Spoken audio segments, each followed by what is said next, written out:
ينصركم من بعده وعلى الله فليتوكل المؤمنون صدق اللہ مولانا العظیم۔ بارگاہ رسالت معاب صلی اللہ علیہ وسلم میں درود پاک کا ہدیہ پیش کریں۔ اللہم صلی علی سیدنا و مولانا محمد معدن الجود والکرم وآلہ واصحابہ الکرام وابنہ الکریم وبارک وسلم صلاۃ دائمۃ سرمدا ابدا۔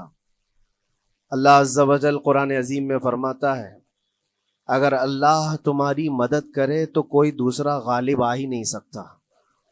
ان ینصرکم اللہ فلا غالب لکم، تم پر کوئی غلبہ حاصل نہیں کر سکتا اگر اللہ تمہاری مدد کرے۔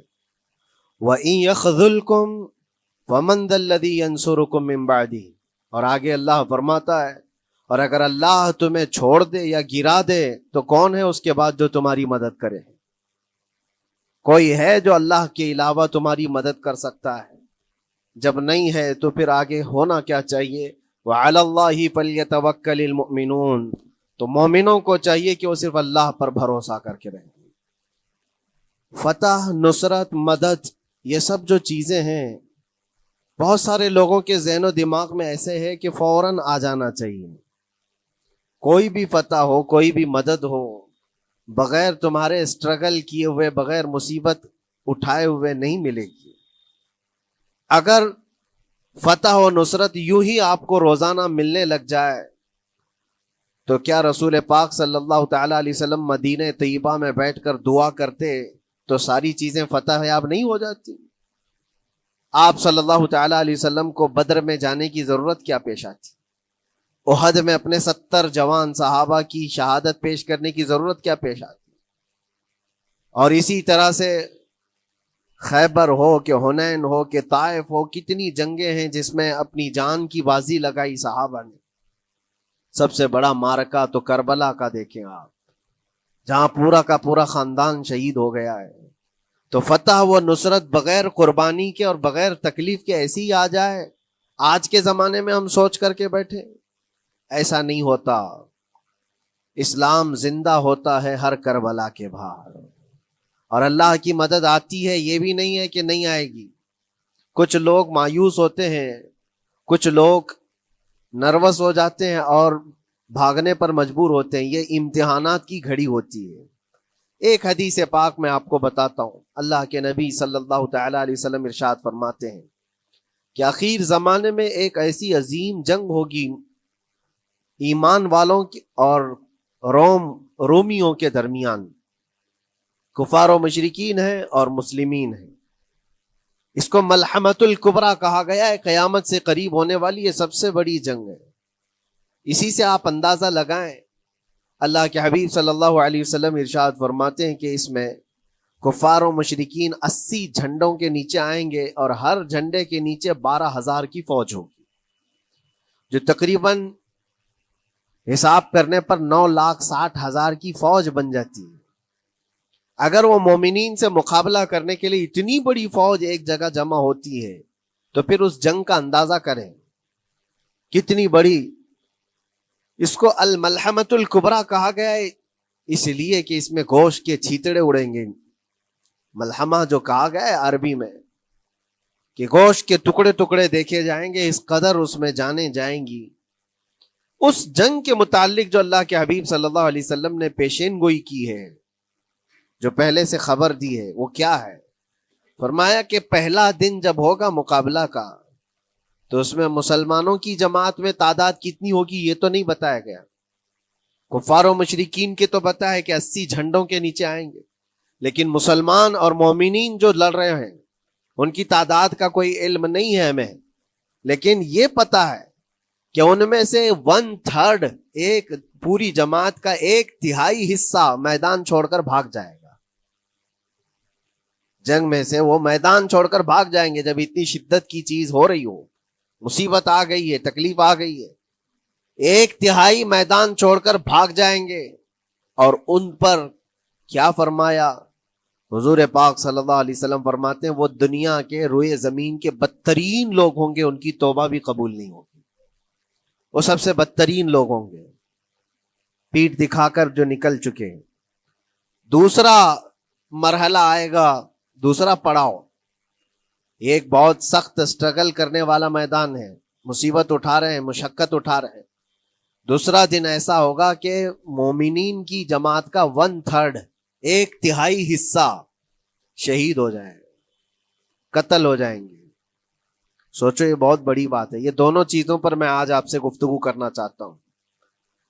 1/3 حصہ میدان چھوڑ کر بھاگ جا رہا ہے اور 1/3 حصہ قتل ہو گیا، شہید ہو گئے۔ بچے کتنے ہیں؟ 1/3۔ لاسٹ میں 1/3 حصہ بچا ہے، یعنی ایک میں اگر 3 پارٹ کریں تو 2 پارٹ تو ختم ہو گئے، 1 پارٹ بچا ہے۔ اور اللہ کے نبی صلی اللہ علیہ وسلم فرماتے ہیں اللہ رب العزت اس آخری 1/3 حصے کو فتح مبین عطا فرمائے گا۔ فتح تو ہے ان کی، فتح ہوگی ان کی، لیکن جو حصہ بچا ہوگا وہ اخیر کا 1/3 حصہ ہوگا۔ اب اس پر مجھے عرض یہ کرنا ہے، مومنوں کو اگر فتح دیکھنا ہے، اللہ کی نصرت اور مدد دیکھنی ہے، تو یہ 2 چیزیں تو برداشت کرنی پڑیں گی۔ کون سی؟ پہلی چیز اپنوں کا چھوڑ کر بھاگ جانا، اور دوسرا اپنوں کا اپنے سامنے مر جانا۔ یہ دونوں چیزیں ہمیں دیکھنا پڑے گا۔ بہت سارے ایسے ہوں گے جو چھوڑ کر جا چکے ہوں گے، دامن چھڑا رہے ہوں گے، بھاگ چکے ہوں گے، اور کچھ وہ ہوں گے جو لڑتے لڑتے اپنی جان دے چکے ہوں گے۔ یہ دونوں بھی بہت سخت مسئلے ہیں میرے عزیزوں، انسان کو یہ پگھلا دیتی ہیں چیزیں۔ اگر آپ کو ایسا لگے کہ میرے اپنے جاننے والے لوگوں میں سے کچھ لوگ مجھے چھوڑ کر بھاگ جا رہے ہیں، تو یہی انسان ٹوٹ جاتا ہے، اس کے دل کی کیفیت بدلنے لگ جاتی ہے، وہ پھر مایوسی کا شکار ہونے لگتا ہے۔ میری جماعت میں 100 لوگ تھے، 90 تو بھاگ رہے ہیں، 10 کیا کریں گے؟ اس کا اندر سے جو عزم تھا، حوصلہ تھا، وہ ڈاواں ڈول ہونے لگ جاتا ہے۔ اپنوں کا چھوڑنا یہ بہت بڑی آزمائش ہوتی ہے، وہ کسی بھی میدان میں آپ دیکھ لیں، کسی بھی میدان میں اپنے لوگ اگر چھوڑ دیتے ہیں تو یہ اس کے لیے آزمائش ہے بہت بڑی۔ اور دوسری آزمائش تو یہ ہے، بچے آدھے تھے، اس میں سے تو آدھے انتقال کر گئے۔